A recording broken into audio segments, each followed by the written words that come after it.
Hey everyone, Tom here from Tom's AWI Review. So it's been a while since my last video. I apologize for that. I've been very busy with school and work and other issues, that just take up my time. I'd rather be doing this a lot more, but unfortunately I just can't do that. So my last video paint scheme was on the 1st Pennsylvania Regiment. This video is on the 3rd Pennsylvania Regiment, and this is based primarily upon the painting by Don Triani, which I can try to pop up in the video here.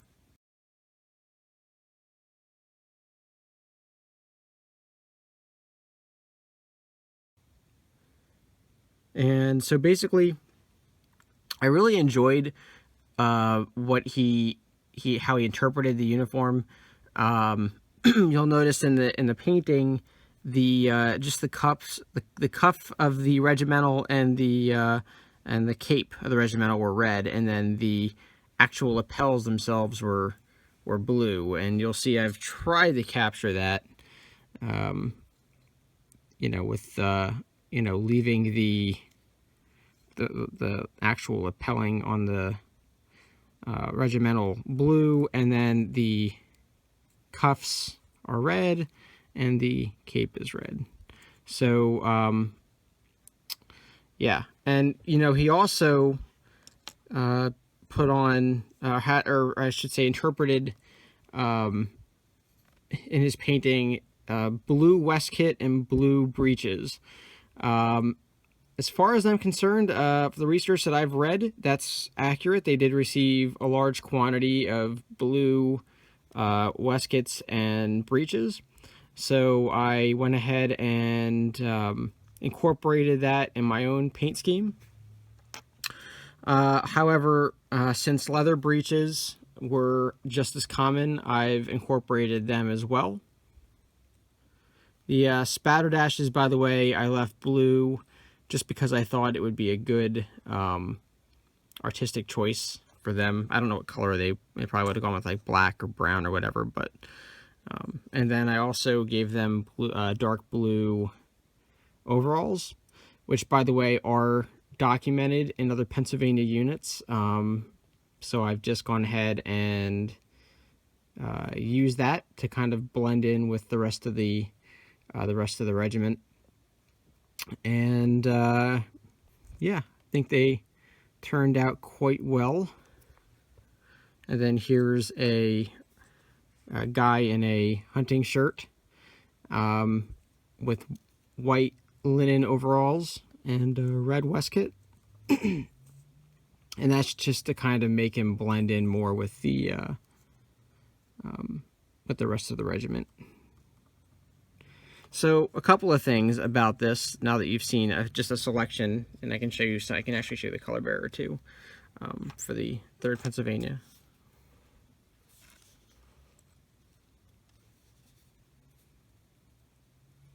And this is one of the Gossello flags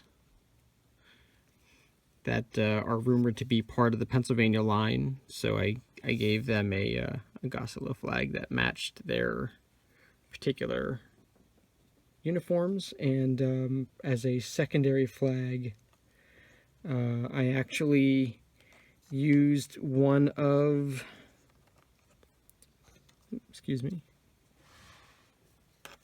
one of the flags from Flags of War. It's a Liberty flag.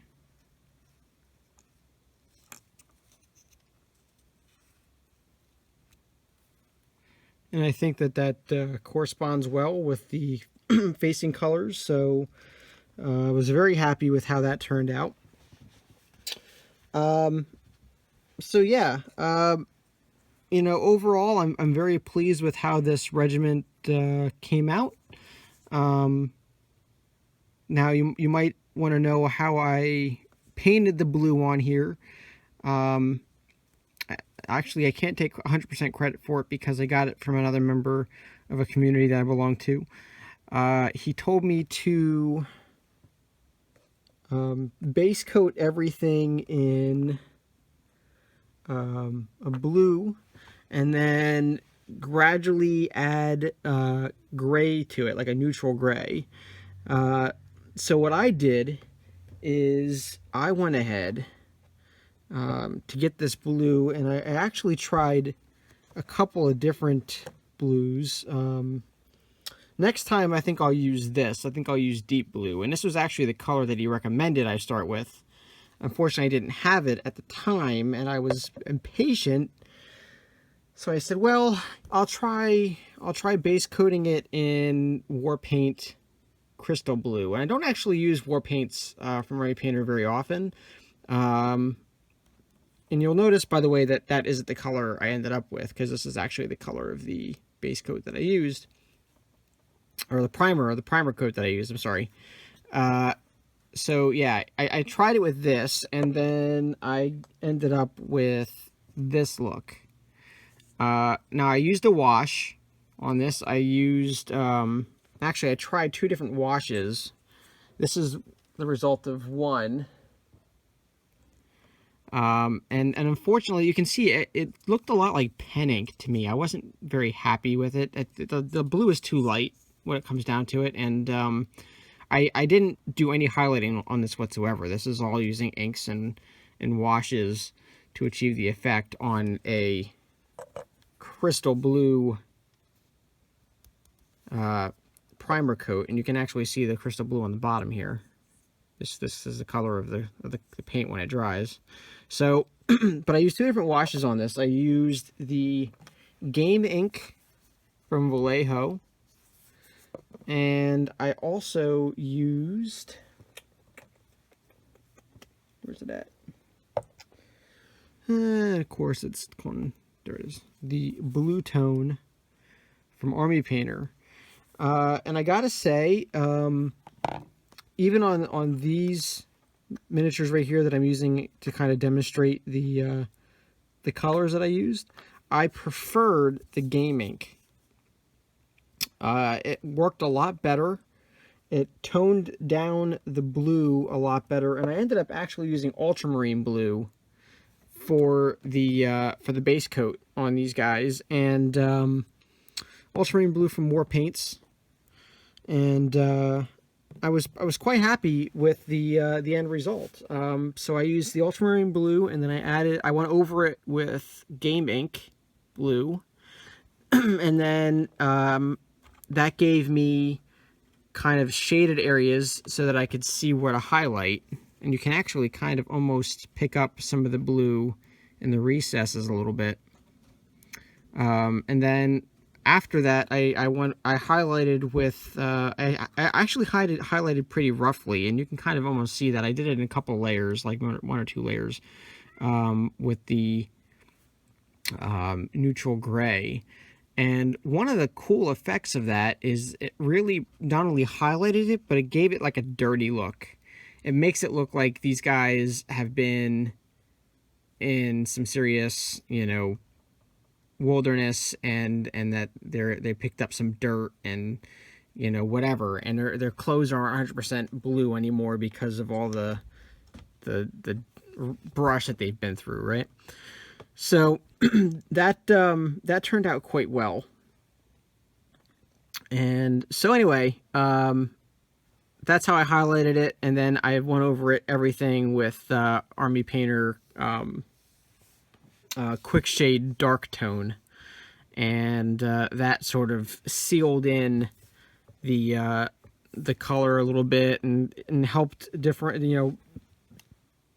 helped accentuate the crevices and the uniforms, and really kind of brought the shading out.